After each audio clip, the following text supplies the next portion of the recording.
नीलेश भाई की साड़ियाँ अलग रख दी गई है ना, वो आते ही होंगे। आते ही होंगे नहीं, आ भी गयो।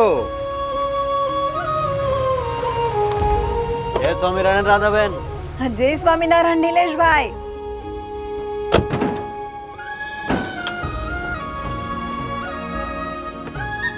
जय स्वामीनारायण काका। जय स्वामीनारायण। पिछली बार साड़ियों पर जो कढ़ाई का काम हुआ था ना, वो सामने वाली पार्टी को बहुत पसंद आया है। हाँ? इसलिए दुगना ऑर्डर मिला है। अच्छा, काम अच्छा करेंगे तभी तो काम मिलेगा ना नीलेश भाई। सही बात। ये हीरल बहन की बेटी की शादी है ना, तो मेरी तरफ से ये साड़ी उस बच्ची को दे देना। हाँ।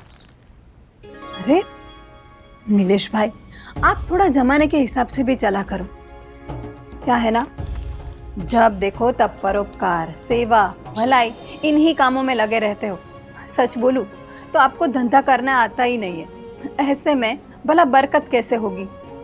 जेवी दानत देवी बरकत।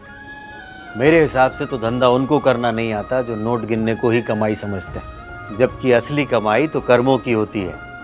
सत्संग में हमको यही सिखाया जाता है, और एक कार्यकर होने के नाते यही मैं बाल सभा में भी बच्चों को सिखाता हूँ। और फिर जवाब में शेर ने कहा, आप ठीक कह रही हैं महारानी, शिकार करना हमारा कर्म है, परंतु राजा होने के नाते जंगल के सभी प्राणियों की रक्षा करना हमारा धर्म। और मैं इसी दुविधा में हूं कि धर्म और कर्म दोनों में संतुलन कैसे बनाऊं। समझे? चलो अच्छे से पढ़ो। ध्यान दो। नरेश की तबीयत कैसी है नीलेश भाई? यहाँ के डॉक्टर की बात समझ नहीं आ रही सुबोध भाई। एक बार रिपोर्ट आ जाए तो अहमदाबाद लेकर जाऊंगा। राव जी काका बोले थे कि वहाँ का डॉक्टर बहुत अच्छा है। तो कब जाने की सोच रहे हो? रिपोर्ट तो शाम तक आ जाएगी, पर कल कार्यकरों की मीटिंग है ना, हाँ, तो उसके बाद नरेश को लेकर निकल जाऊंगा। चल ठीक है।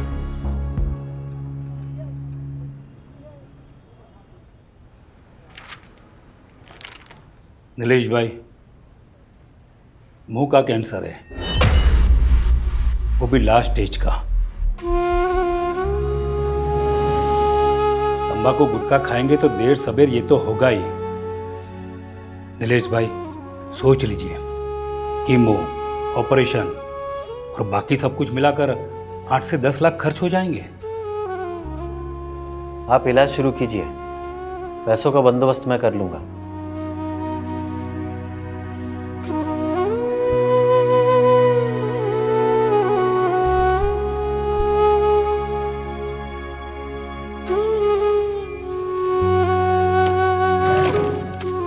डेढ़ लाख है नीलेश भाई, 2-4 दिन का टाइम देते ना तो थोड़ा ज्यादा दिलवा देता। टाइम होता तो इसे बेचता ही नहीं ना मेवल भाई।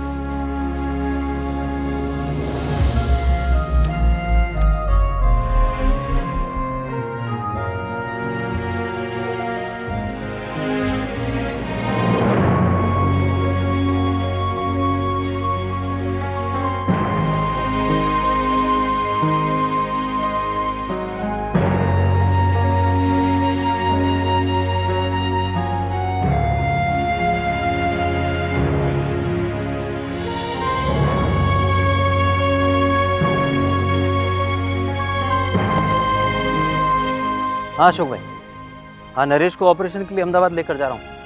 हाँ मोटा भाई है साथ में। नहीं नहीं, उत्सव सेवा के लिए बराबर टाइम से पहुँच जाऊँगा मैं। जय स्वामीनारायण। चल भाई।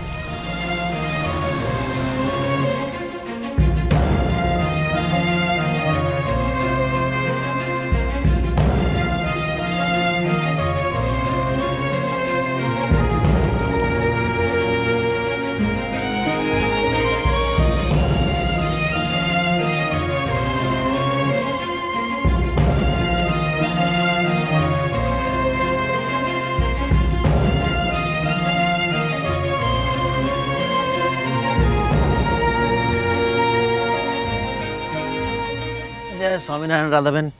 जय स्वामीनारायण। जय स्वामीनारायण काका। जय स्वामीनारायण। बैठो बेटा। काका, मैं जल्दी आपकी पाई पाई चुका दूंगा। हाँ बेटा, भरोसा है तुझ पे।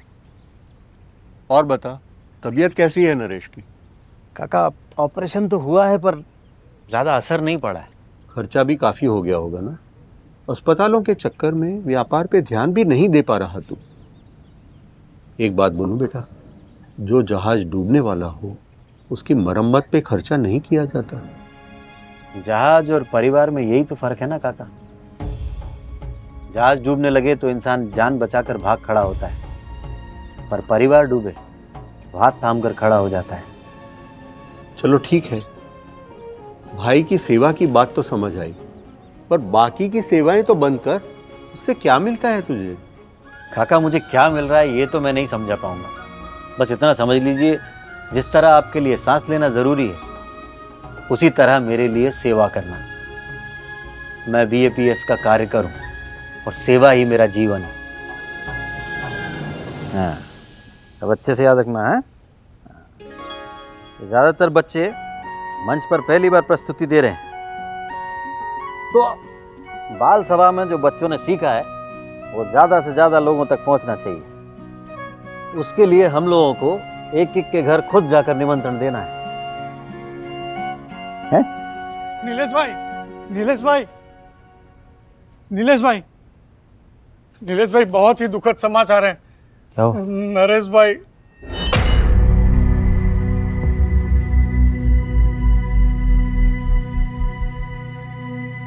मैं स्वामी जी से बात करता हूँ। हम परसों के बाल परण का कार्यक्रम अगले सप्ताह। सांसों को तो एक ना एक दिन रुकना ही है, पर सेवा चलती रहनी चाहिए। परसों का कार्यक्रम परसों ही होगा।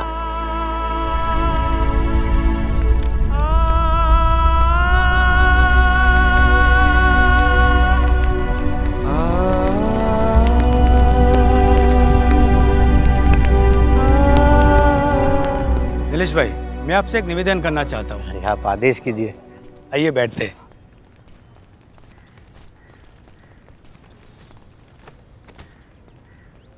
नीलेश भाई, आप संस्था के कर्मठ कार्य कर रहे हैं। जी। दुख, तकलीफ और संघर्ष के दिनों में आप एक कार्यकर के रूप में अपनी हर जिम्मेदारी पूरी निष्ठा और समर्पण के साथ करते रहे। तो नीलेश भाई, मैं आपसे एक निवेदन करना चाहता हूँ। बोलिए ना। वैसे तो ज़रूरत पड़ने पर हमारी संस्था लोगों की मदद करती है। जब हम दूसरों की मदद कर सकते हैं तो आपके जैसे कार्य करके क्यों नहीं। अरे तो नीलेश भाई, मैं चाहता हूँ कि आप तेज भाई, संस्था तो मदद करने को तैयार ही है, मैं ही मदद नहीं लेना चाहता। मैं तो एक सेवक हूँ, मेरा काम सेवा देने का है, सेवा लेने का नहीं। बस मुझे मेरा फर्ज निभाने दीजिए, कर्ज अपने आप चुक जाएगा। पर कैसे? आपका साड़ियों का धंधा तो बंद हो गया।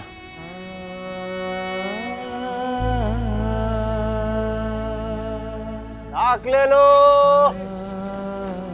आलो, गोमे, ढेंढे, ताक ले लो, ताक। ઓ શાકવાળા ભાઈ, નિલેશ ભાઈ તમે? हंसाबेन, ताजी सब्जी है, ले लो।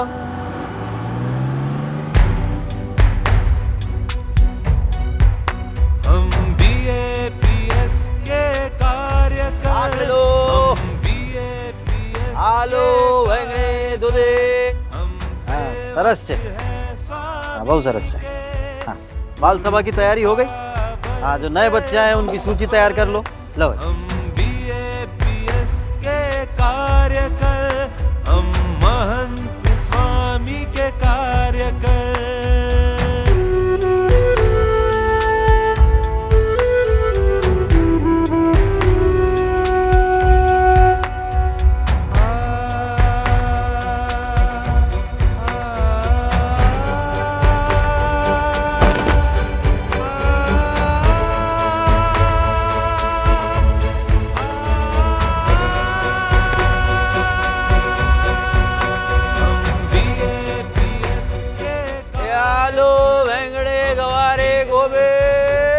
हाँ, इस रविवार बच्चों को रिहर्सल के लिए सारंगपुर लेकर जाना है।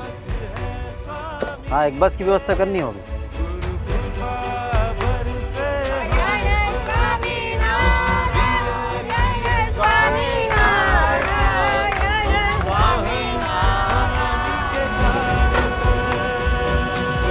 नीलेश भाई, हाँ प्रदेश भाई। आप हर शाम 4 से 6 बजे के बीच में यहाँ मंदिर के सामने अपना ठेला लगाते हैं ना? हाँ, क्यों? अरे यही तो असली टाइम है कमाई का। बाकी के सब्जी वाले इसी समय बाजार में ठेला लगाकर अच्छी खासी कमाई कर लेते हैं। बाकी लोगों को मेरी तरह बीएपीएस का कार्यकर बनने का सौभाग्य प्राप्त नहीं हुआ ना प्रथमेश भाई। मंदिर की मरम्मत का काम चल रहा है और संतों से बहुत विनती के बाद मुझे मंदिर की देखरेख करने की सेवा मिली है। अब भला ये मौका मैं कैसे छोड़ सकता हूँ? हाँ, लेकिन इसी के चक्कर में कभी कभी तो आपकी सब्जी बिकती तक नहीं है। अरे कई बार गांव वालों ने आपको अपनी सब्जी यूं ही गरीबों में बांटते हुए देखा है। ऐसे में भला कमाई कैसे होगी? मैं तो अब तक यही समझ पाया हूँ प्रथमेश भाई की असली कमाई कर्मों की होती है, नोटों की नहीं। और आप तो जानते ही हैं कि मैं बीएपीएस का कार्य करूँ और सेवा ही हमारा जीवन है।